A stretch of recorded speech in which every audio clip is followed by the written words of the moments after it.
Honestly, I think the biggest thing that I've found is having, and this sounds kind of like silly and easy, but having consistent childcare. So Yeah. back when I had my first daughter, it was kind of sporadic.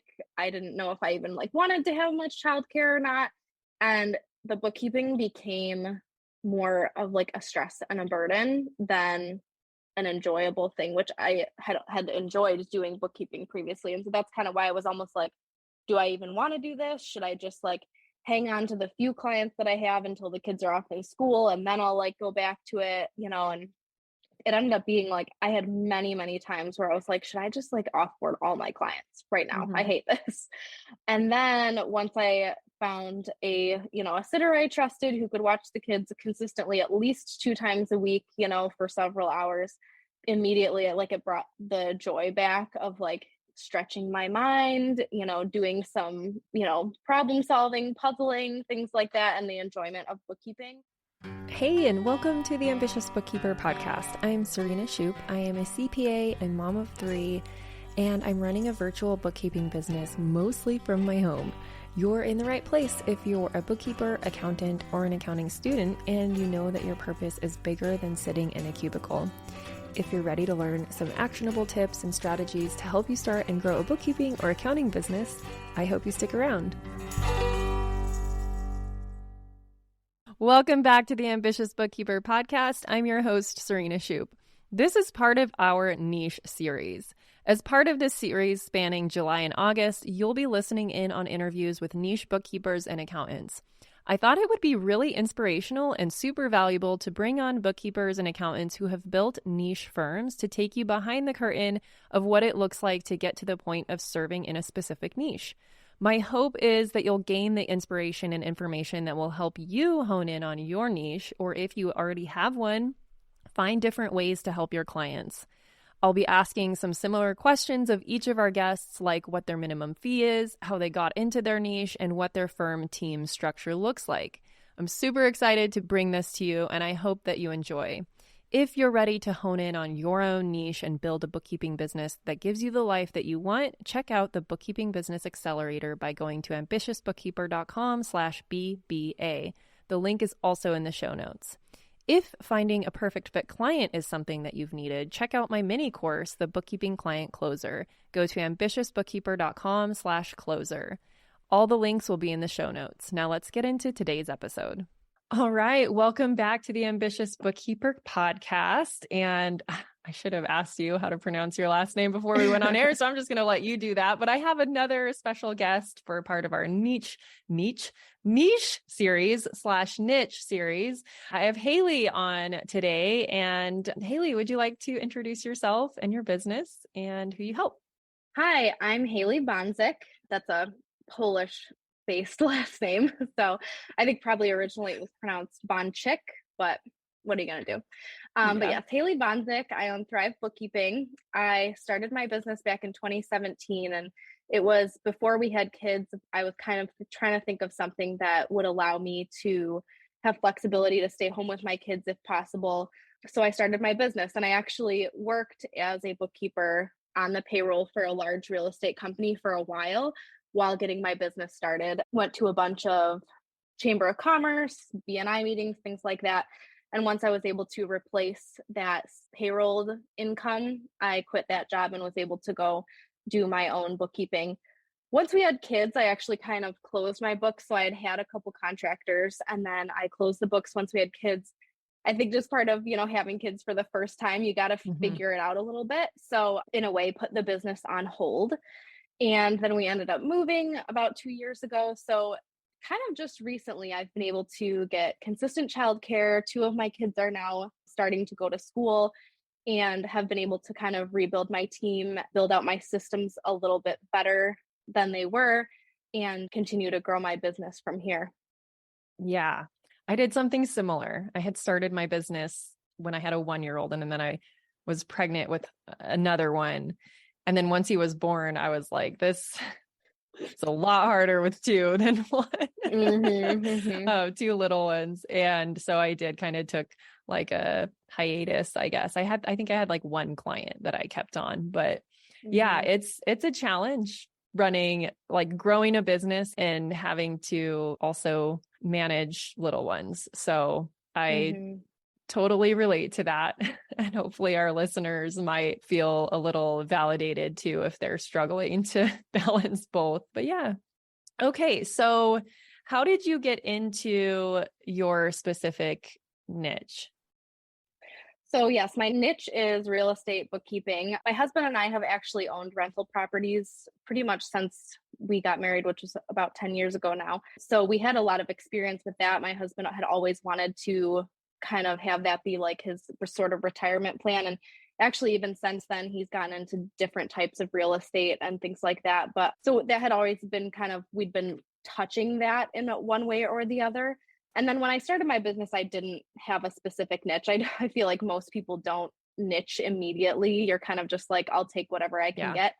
But in a way, organically, it just kind of became that way, probably partly because of the network of friends that we had in the first place, as well as just the way it kind of naturally fell. So actually, currently, again, since I mentioned, we're still pretty small and kind of in that growth phase now. I'd say maybe a little over half of our clients are in real estate, while several of my older kind of long-term clients that I've had since the beginning are not in the real estate industry. Yeah. Honestly, I like to talk about that and highlight that because even though you have chosen a niche and probably more of the clients you are now bringing on, like the newer clients are going to be in that niche, it's okay to have a client base of others until it gets to the point that you're like, okay, I'm ready to just be 100% this, right? So it can be a slow process. Have you gone through any iterations where you've intentionally let go of clients that weren't in the niche? So back when I did decide to take a little bit of a step back when we had our first daughter, I kept the business going like pretty heavily for about a year. And then I was like, I need to just take a break from this. And so when I offloaded my contractor, I also got rid of a few headache clients that, yes, they also were not in my niche. Maybe one or two actually might have been. Honestly, at that point, it was kind of just, I was trying to decide if I even wanted to do bookkeeping, which again, we could talk more about that, like being a mom and figuring out the balance of things. But yeah, so I did offload a couple of clients that were not in the niche. And I'm kind of currently in that place too now, where as we're growing more, I have a couple clients that they pay well, but they're kind of the pain in the booty clients, and they're not in the niche. So it's like, at what point do I decide, this $600+ a month client isn't in the niche, they're kind of annoying, they still bring in the money though. So it's like that tug of war between offboarding them for the sake of like my contractors and the company, or keeping them on for the money that they provide. Yeah, I think a lot of our listeners could probably relate to that. Like, at what point do you decide like it's not worth the money anymore? Also, because the time and energy that you're spending on serving that client to the degree that they need, right? Because typically they're like a more needy client. Sometimes it helps to like look at the actual data. So like really time tracking your hours to see how much time you're really spending on this client, not how much time you think you are, like getting real with those numbers. Sometimes that helps you make the decision, because then you look at it and you're like, oh, I'm actually not profitable on this client, or I'm getting close to not being profitable.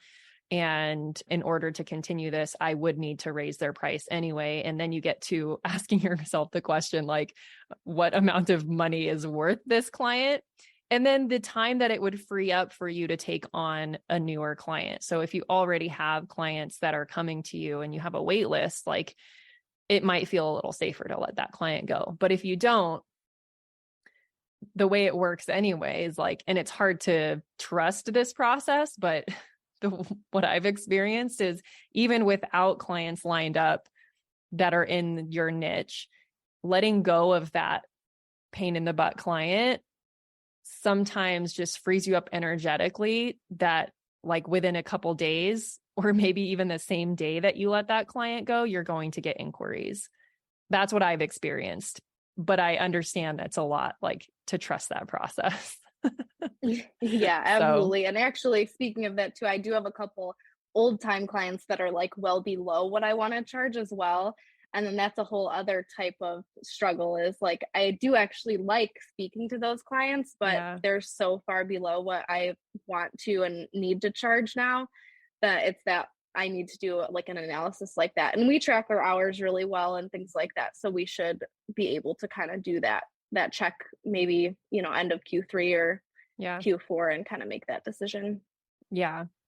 Also timing it with like project work too. So it's like, okay, so maybe I don't have a recurring client yet lined up to fill this spot, but I do have some project work that I could use to fill that spot. And then by the time that wraps up, hopefully another client comes in. It also kind of forces you to like actively put yourself out there and seek new clients, right? Because you're like, I know I have to fill this spot.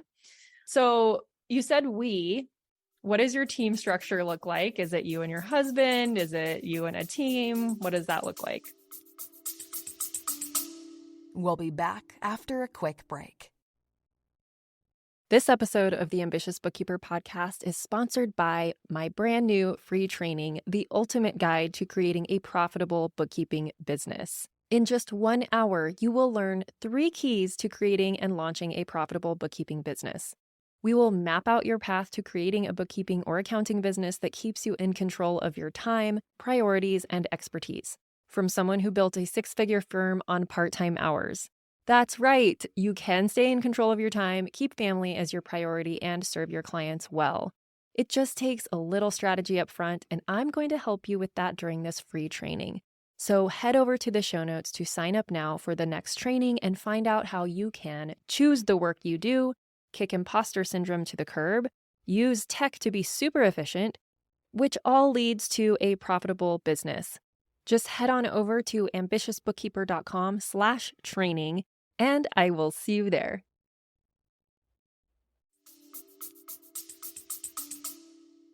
Yeah, I have 2 bookkeepers that work for me. They're both currently contractors, although in the future, I'd love to kind of explore going towards employees instead, just because I love the idea of having a more involved company culture, as well as like more team meetings. And honestly, they're fantastic already with going to team meetings when I ask for them and stuff like that. But yeah, so I have 2 bookkeepers. Currently, they do the bookkeeping. I think both of them have the potential to become like account managers in the future as our team grows, which is super great to be able to see the potential that there is in them. But yeah, and they also both do a little subcontracting for other people as well, but are ready to continue to grow with the team. So again, speaking about wanting to continue to add to the business in order to provide opportunities for them as well, for sure. Yeah. So you have a couple of part-time bookkeepers, and what does your time look like in the business? Are you working on clients, or are you mainly working on business building activities and mentoring the team? I think right now it's about 50-50. I honestly would love to get less and less. I'm not one of those people that has too much of a problem with like releasing the task. In fact, I love reassigning a task in Asana to someone else. I'll do that as much as I can. So yeah, it's about 50-50. I've had pretty good process documentation from the start of my business. And then since adding the contractors, you kind of see the holes that are in the processes that you may have. So I do spend some time kind of refining those processes and just, building out like their Asana projects for each. We use Asana for project management for each client and things like that. Right now, we're kind of we're really working on refining our end of month process. I just feel like it's been a little bit rocky, so working on doing that. But yeah, so it's about 50-50. Definitely could be less and less of me working in the clients. And I think, any new client we've added since having my bookkeepers on has gone to them. But a lot of them are like the older clients that like, do weird stuff with their logins. So it's only me that can handle it or, stuff like that. That again kind of applies to should they still be a client or not, Yeah. It's interesting, like the things that you will allow earlier on in your business when it's just you, because it doesn't really matter. You're like, oh, the client trusts me. That's fine. Like, we'll do this. But as you do start to build out your team, you realize the systems and processes that really are necessary to stick to and have in place are like just different, right? Like one of the things now that I require when someone onboards with us that I didn't require before is we need our own bank logins because we're having the team work on it. And I don't want to be the one responsible for pulling bank statements because, right? So things like that, that if you're listening and you're new, like just start off that way. Don't make exceptions. 100%. We've been like any new client has to use our support email to create the login and use like our Google Voice number as like the verification code one. But we have like yesterday, even I spent probably 45 minutes just like doing verification codes for various logins for one of my bookkeepers. And I was like, this is not something that I want to be wasting my time on at all. Yeah. Yeah. It's absolutely. So you've got a team, you have your niche. Now, what is your pricing structure look like? Is it flat fee? Are you doing hourly? Yeah, so we do flat fee. And again, over the years, like I still have a couple clients that, I used my own pricing calculator and then still knocked off more money than I should have. But yeah, so I have like a pretty detailed pricing calculator that I've worked to build out kind of for my niche even, because there are a lot of nuances to the pricing for someone who say does flips or rentals and things like that. But yeah, so we do flat rate. Currently our base is 400. And if I just did the calculation for like the average, and my average client is at 400, which I mean is good that they meet that criteria, but I would prefer honestly that they'd be more, because in general we almost now that we're pricing 400 as the minimum, there's almost never anyone that's in the actual 400 range, right? Especially with the nuances of the real estate industry. There are so many factors that play into the volume of the transactions that there are. So yes, that's something we're working on improving upon. Even though I've been in business for like 6+ years, it's still sometimes really hard to like give someone a price for something. Yeah. So how has that, I mean, you kind of answered the part 2 of my question is how has your pricing kind of changed or morphed as you've gotten more deeply into the niche? And I think you kind of answered that, is that you have a specific calculation that you do. You've got your base price set, which I always recommend, like having a baseline where you're never going to go below it. So, at least every client you bring on is going to be at that base, and how many clients you would need at that base price to achieve your revenue goal. Like that's starting point, right? But yeah, so it sounds like your pricing has developed because of the niche that you have. So if they're doing flips, it's more, and depending on the level of involvement, right, that you have, if they're a rental and how many rentals they have and how many entities and all that. So yeah, exactly. Yeah. How many clients are you currently supporting in total, like including non-niche clients? Currently, we have 15 monthly clients. I will say one of them is hourly. It was like a friend who we did hourly. It's not one that I enjoy doing bookkeeping for every month, partly because they're hourly. And I didn't factor like them in as part of my calculation. But yeah, so we have 15 currently and are, like I said, continuing to grow from there. Yeah. We're kind of in that growth phase right now. Yeah. So when it comes to pricing, I have found that once you have kind of a niche and you also have a team that is mainly going to be doing the work, like if you've done the work to figure out like what your minimum needs to be to reach your goals and to support the team that you have, it does become easier to stick with that pricing calculator that you've got, right? Because you're like, I cannot go below this. I'm paying a team to help. Like all those factors really do help hold you accountable to the pricing you want to achieve. So another benefit. Yeah, I definitely agree with you in that for the last year-ish that we've had contractors, I've definitely it's been much easier to stick to what the pricing says. And if like a client can take it or leave it. Yeah. Yeah. And you become more confident in what you're charging because you're so confident in what the work entails with a specific niche, right? If you're taking on clients in all sorts of different industries and you don't yet know what their nuances are and how complex things can get, that's usually when you end up in trouble with how you've priced because you didn't take certain things into account. So there's just a level of confidence that you're able to portray when you price things as well and have the conversation with the client. And at the same time, it's actually setting you apart as kind of an authority or an expert in that industry, because you've asked certain questions about their business that someone wouldn't know if they didn't understand the industry. Yeah, absolutely. I agree 100%. And yeah, in terms of pricing, I do feel so much more confident knowing, because I do know the ins and outs of real estate bookkeeping. I've been doing it long enough. And like I can confidently say to a potential client, you don't want someone who doesn't know what they're doing this for your books. You have a specific type of business. And so you need someone who can handle that. Yeah, absolutely. So especially in the real estate industry, I'm like, that's one of those industries that when I mentor new bookkeepers entering the space, or maybe even like experienced accountants, but they don't have experience in certain industries, one of the industries that I say, like, don't touch it unless you understand the industry and have experience in it, is real estate. Mm-hmm. Yes. And it requires you to you need to know your balance sheet well, which is for any bookkeeper but you cannot get away with not understanding your balance sheet with real estate bookkeeping at all. Right. Yeah, absolutely. So one of the things that we kind of touched on early on in the episode, and kind of, I feel like it ended up as kind of a teaser that I feel like we need to circle back on is balancing the motherhood side of running your business and all that. So what have you found has been helpful in creating that balance or integration or harmony between motherhood and building your business?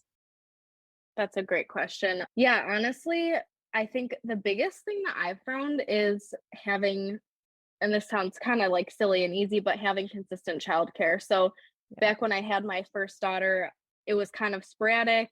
I didn't know if I even wanted to have much childcare or not.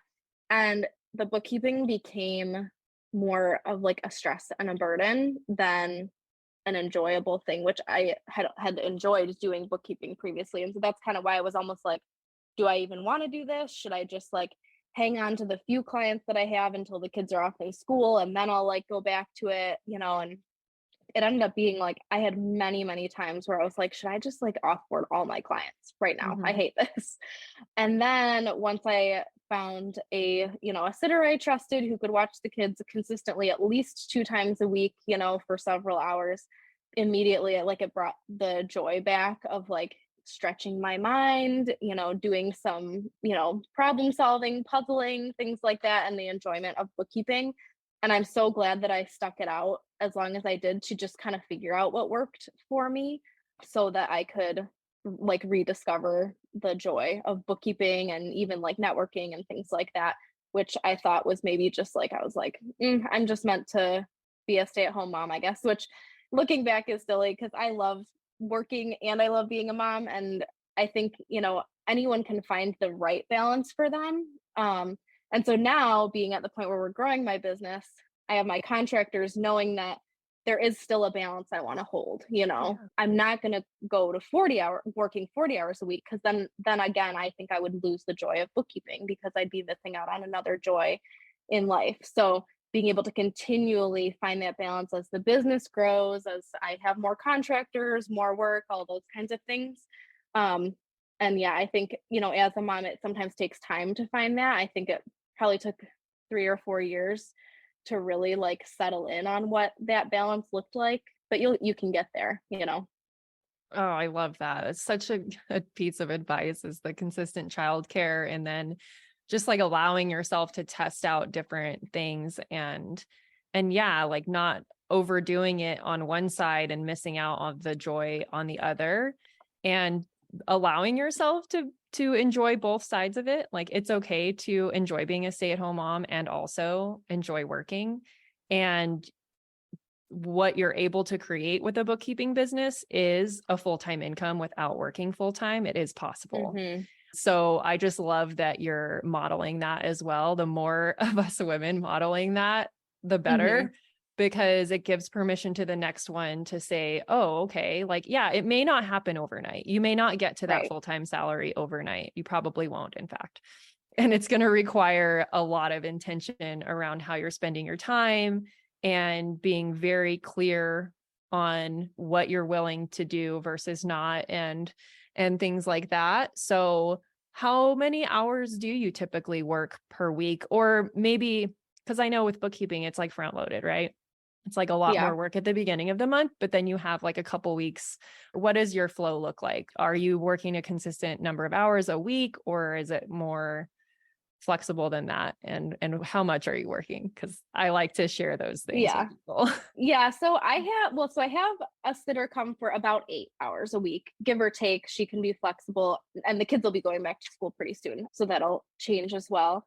So I have those 8 hours, which never feels like enough. Like I really get focused in on that. I would say, honestly, right now, if I looked at my reports, the average would be 15 to 20 a week, which is, I guess, more than I'd want to do. But a lot of that right now is kind of some fun stuff that I do enjoy doing. So not all of that is like the busy work of like verifying accounts for my bookkeepers or answering their questions. A lot of it is like still working on building out those systems for them, doing some networking and meeting with potential clients, things like that that I enjoy doing.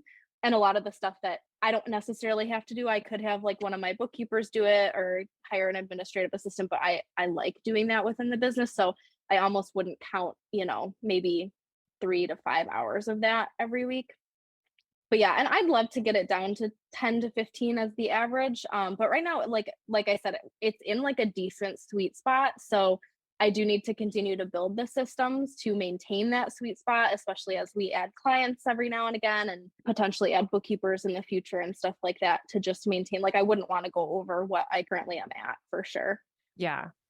That's so beautiful. And I know like I've been doing the like 20 hours or less a week for a while. I mean, there's seasons where it's a little bit more, but Mhm. I love sharing that that's possible. So thank you. And my other question is, if you only have childcare for 8 hours a week, what are the other pockets of time that you're working? Well, so thankfully, my two older girls are getting to the age now where they can play by themselves. So a lot of times they'll just like go and, hang out in the backyard for an hour. And so I'll, either work on like building out some SOPs or listen to a podcast or things like that that I consider like kind of fun work. Occasionally when they go to sleep at night, I am reluctant though, like I'm careful about adding those times in because that was part of what made me like dislike the bookkeeping was that I was nap time and when they went to bed I was just like constantly trying to catch up on stuff and it felt like I never had any moment for myself, which again is the beauty of that. A decent amount of the stuff that I do extra is things that I actually want to do.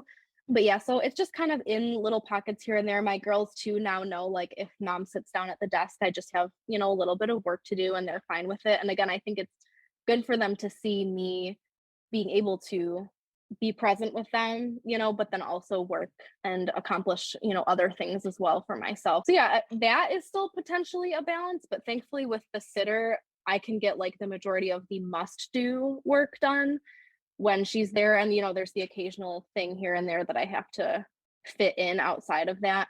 But a lot of it is just, if I have extra time, I can enjoy doing something that I like. Yeah.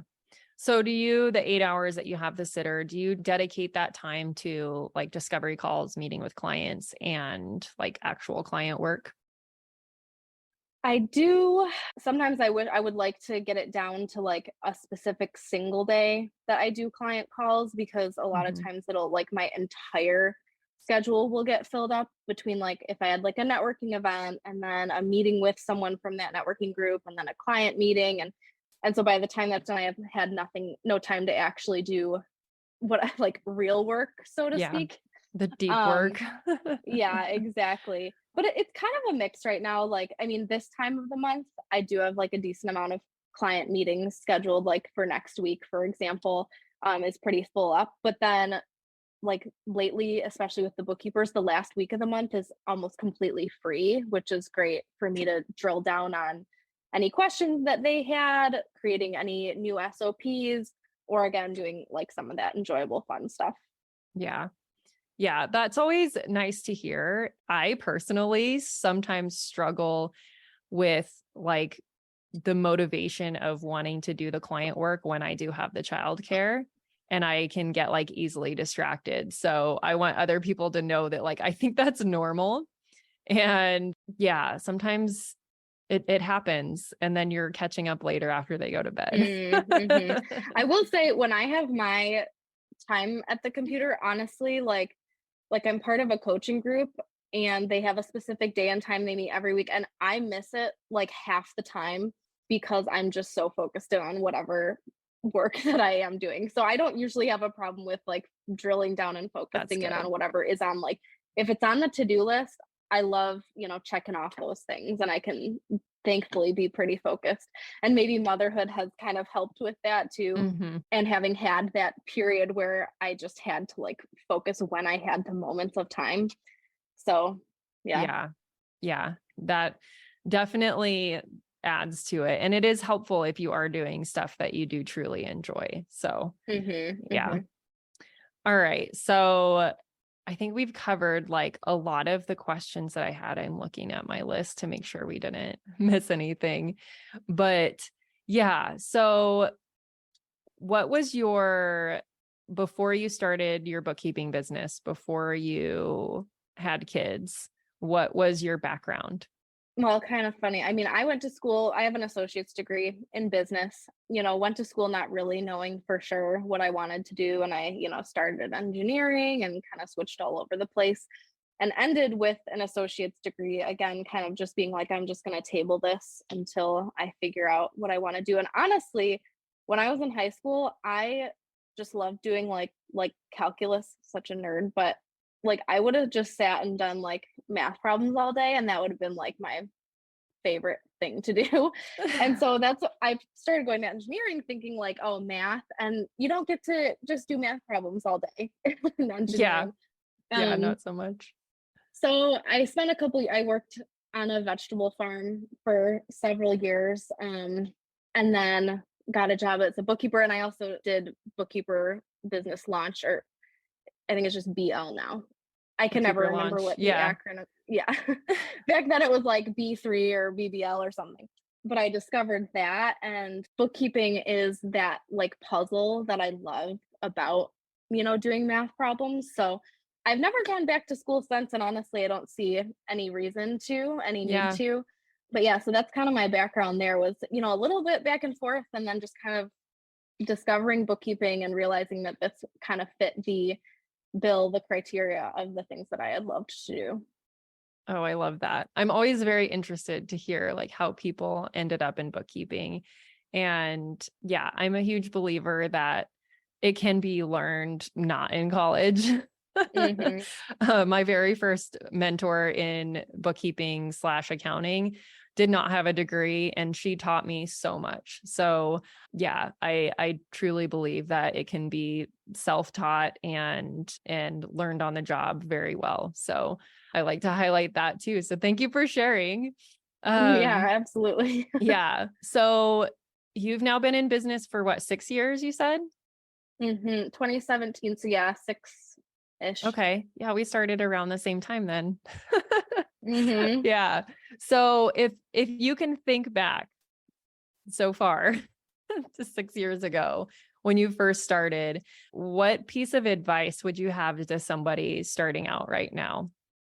Well, it kind of depends on where someone wants to go, right? So like if I'm thinking of like myself, how I wanted to have this be something that worked for me to be able to both be a mom and be able to work, I would say getting prepared to grow and, like we've talked about, make room for both of the things you love is really important. So I know you've talked about like you hired your first contractor when you only had maybe 5 clients. Like I only have 15 right now, and I hired 2 contractors. In the past, I had a contractor when I had maybe 8 to 10 clients, I would think. And so hiring kind of not necessarily before you need it, but like understanding when you're going to need it would be key. As well as one thing I'm glad that I did over the years was I did build out like my SOPs and my processes for things, which then served me really well with bringing on contractors, where it was like, almost a completely seamless process for them to just hop right in. So sometimes that can take a little extra time, but if you're starting your business and have that extra time while you're trying to gain clients, utilize it to create the foundation to grow it in order to then still be able to have both feet in like the two in the worlds that you want to be in. You know what I mean? Yeah, that's such a good piece of advice.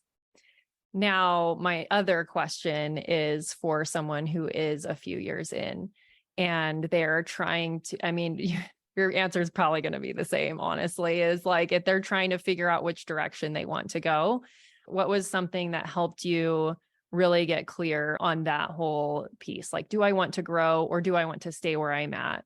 That's a great question. Well, one thing for me, I held on to the bookkeeping because I was like, I know I do like doing this and I know I'm good at doing it. And also, like, I was like, I know my kids are going to go off to school someday. And looking at the people around me, like my mom cleaned houses when we went off to school. And I was like, I don't think I necessarily want to go clean houses. What can I do? And so bookkeeping was there, which is why I never fully let it go. So I don't know, to answer your question, just it's okay to stick it out and it not be like the best part of your day for a while. Yeah. And it's okay to, like the world kind of talks about like living your dream or things like that. And I think that's a great thing to strive for, but like we were talking about earlier, like making all that income, like a full-time income on a part-time hours is not going to happen overnight. And neither is figuring out the balance. Like that will not happen overnight, but like you can't give up on it either in the meantime, Yeah, that's so true. That's something that sometimes like, and I know this happens to our listeners too, is like, sometimes you question, you're like, should I just go back and get a full-time job? But then it's like, I don't think I could ever work for someone ever again, having the flexibility. Yes, there's things that loom over my head because I'm a business owner, but the trade-off is being able to pretty much work whenever I want. And you can't really do that with other industries. Yeah, absolutely. For sure. And that was like a huge thing that I held on to. And I think especially with bookkeeping, like you said, like that this is an industry where it is completely 100% possible to find that balance, whatever that looks like. You can make a lot of money for very few hours if you find that sweet spot, set up your processes, get the right team, figure out your hours, your childcare, all those, like it seems like a lot of things you have to figure out maybe, but it is entirely possible to find that good balance within this industry. Yeah, I would agree.